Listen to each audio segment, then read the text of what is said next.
for profitable self-discipline. These are rules of my own making. They're very homely, some of them, but they'll be very helpful. And number one is keep cool when other people get hot. I know you can agree with that one, but I'm not so sure that you'll always live up to it. We're inclined, all of us, to get hot when the other fellow gets hot. Say angry things when the other fellow starts saying angry things.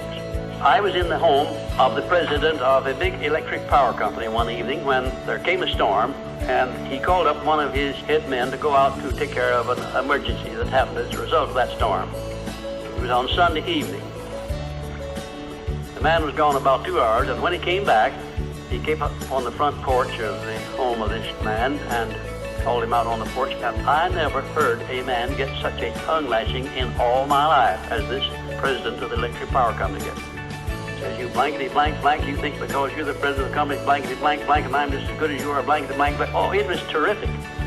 I only heard one side of the conversation because there was only one side of it. One man was doing all the talking, and one man was doing all the listening. And after this had been going on for fully 3 minutes, the other man ran out of wind and had nothing more to say. He was mad, you see, because they called him out on this stormy night. I heard the president close the door, and he came back, and he just smiled and said, why, the man was a little bit hot, wasn't he? That's all he said. A little bit hot, wasn't he? I expected any moment to hear fists begin to fly out there. But you see, there was a man who had risen to great heights of achievement financially, and he had done it by self-discipline in every respect.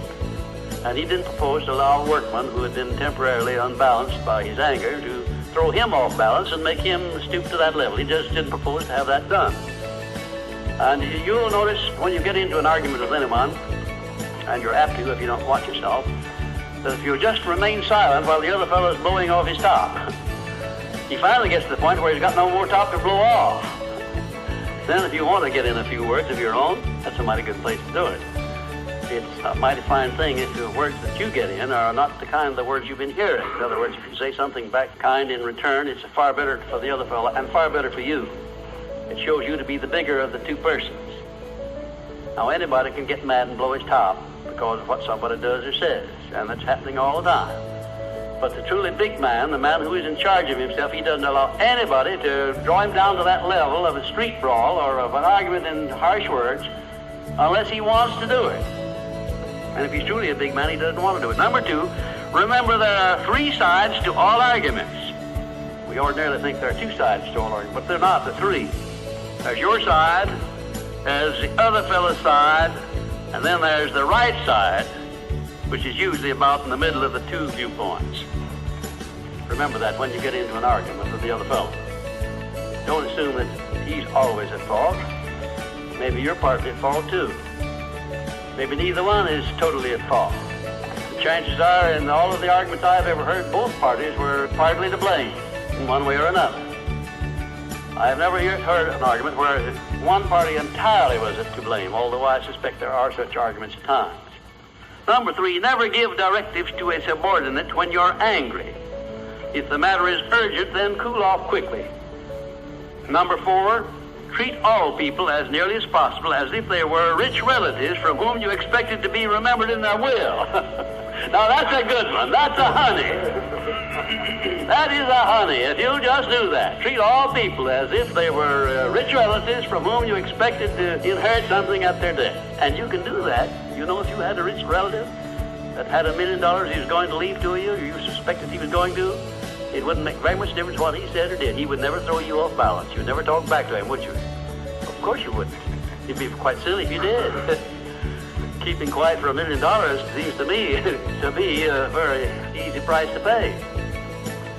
Number 5, look for the seed of an equivalent benefit in every unpleasant circumstance with which you meet, no matter what the unpleasant circumstance is. Make it a point to discipline yourself so that you look for that seed of an equivalent benefit, and you start looking in connection with the circumstance. Don't wait a week or 2 till you've all worked yourself up about it. Start right in where you stand. It'll lessen the blow. It'll lessen the hurt of the wound, whatever it happens to be, if you start looking for that seed of an equivalent benefit.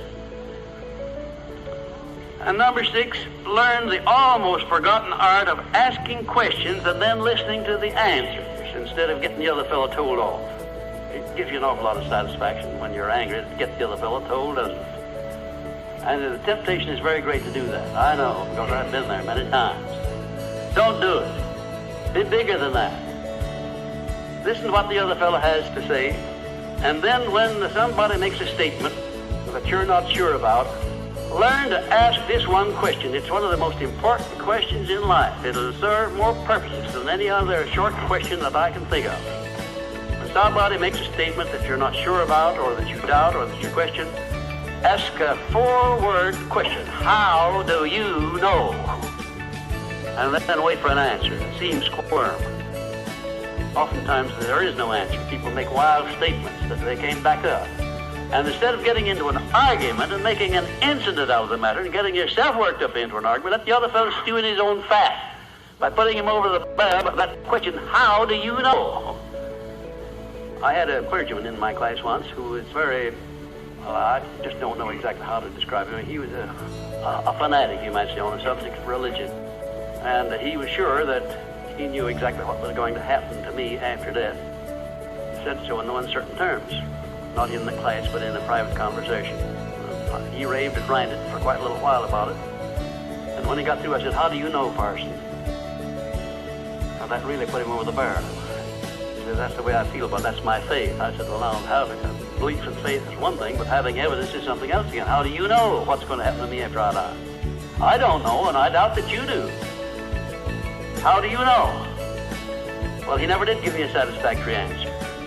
There are a lot of questions that come up in life in connection with which if you ask that one thing, how do you know, you'll find that the other fellow will be off balance, and you don't need to make an incident out of what he says. You don't need to get mad at what he says. 7, never say or do anything which may influence another person without first asking yourself this question.